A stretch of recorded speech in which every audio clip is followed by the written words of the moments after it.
The night shift call. True scary story. I used to work the night shift at a small roadside motel just outside of Cedar Falls, Iowa. It wasn't anything fancy, just 12 rooms, a flickering neon sign, and a parking lot that always felt a little too quiet after midnight. Most nights were boring. A few late check-ins, maybe someone asking for extra towels. Nothing unusual. Until that one night. It was around 2:17 a.m. when the phone rang. Now, that alone wasn't strange. But what was strange was the caller ID. It said, Room 6. I remember frowning at the screen because Room 6 was empty. I had checked someone out of there just a few hours earlier, and no one had booked it since. Still, I picked up. Front desk, I said. For a few seconds, there was nothing but static. Then I heard breathing. Slow, uneven, like someone trying not to be heard. Hello, I repeated. Then the line went dead. I sat there for a moment, staring at the phone. Maybe it was just a glitch. Old wiring. Bad connection. That's what I told myself. But something about that breathing, it didn't feel like a mistake. 5 minutes later, the phone rang again. Same thing. Room 6. This time, I didn't answer right away. I just let it ring, and ring, and ring. Eventually, it stopped. I stood up, grabbed the spare key, and looked out toward the parking lot. Everything was still.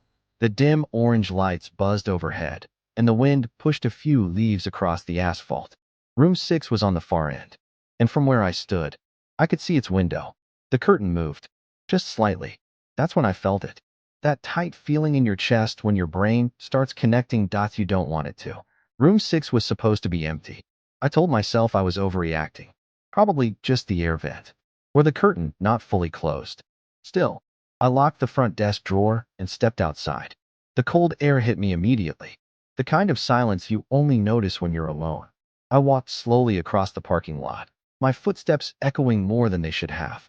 When I got closer to room 6, the door was slightly open, just an inch. I froze. I was sure I had locked it earlier. I always double check. Hello? I called out. No answer. I pushed the door open.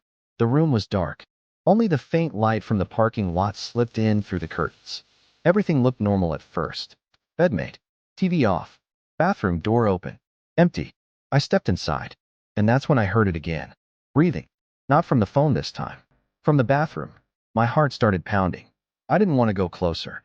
Every instinct told me to leave, to run back to the front desk, to call someone. But instead, I took another step. Is someone in there? I asked. Silence. I reached for the light switch. Flicked it on. The bathroom was empty. I checked behind the shower curtain. I stood there, trying to steady my breathing. Maybe I imagined it. Maybe it was just pipes. Old buildings make noises. Yeah, that had to be it. Then the phone in the room rang. I turned slowly toward the nightstand. The phone screen lit up.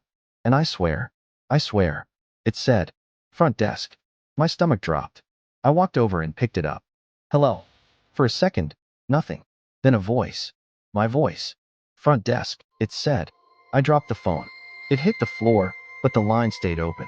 And from the speaker, I could still hear it. Breathing. Right behind me. I didn't turn around. I couldn't. Every part of me knew that if I did, I'd see something I wouldn't be able to forget. Instead, I ran. Out of the room, across the parking lot, back into the office. I locked the door, turned on every light, and just stood there, trying to understand what had just happened. A few minutes later, the phone rang again. I didn't want to look, but I did. This time, the caller ID said, front desk. I stared at it as it rang, and rang, and rang. Finally, I picked up, slowly, carefully. Hello. Silence. Then a whisper. Wrong room. The line went dead. I didn't leave the office for the rest of the night. Didn't check any rooms. Didn't answer any more calls. Just waited for the sun to come up. In the morning, my manager arrived. I told him everything. Every detail. He didn't laugh. Didn't say I was imagining things. Instead, he just nodded and said something that made my blood run cold.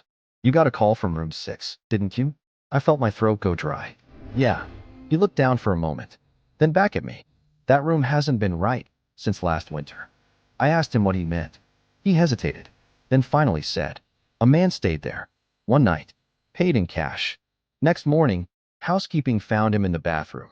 I didn't want to ask, but I did. What happened to him? My manager's voice dropped. They said he died sometime during the night. Phone was off the hook. I felt a chill crawl up my spine. He was calling the front desk, he continued. Over and over again. I swallowed hard. Did anyone answer? My manager shook his head. No. There was a long silence between us. Then I asked the one question I couldn't stop thinking about. What room was I in when I got that last call? He frowned. You said you were at the front desk, right? I shook my head slowly. No. I was in room 6. My manager didn't say anything after that. But later that day, when I checked the call logs, there was only one outgoing call listed. From the front desk to room 6 at 2:17 a.m.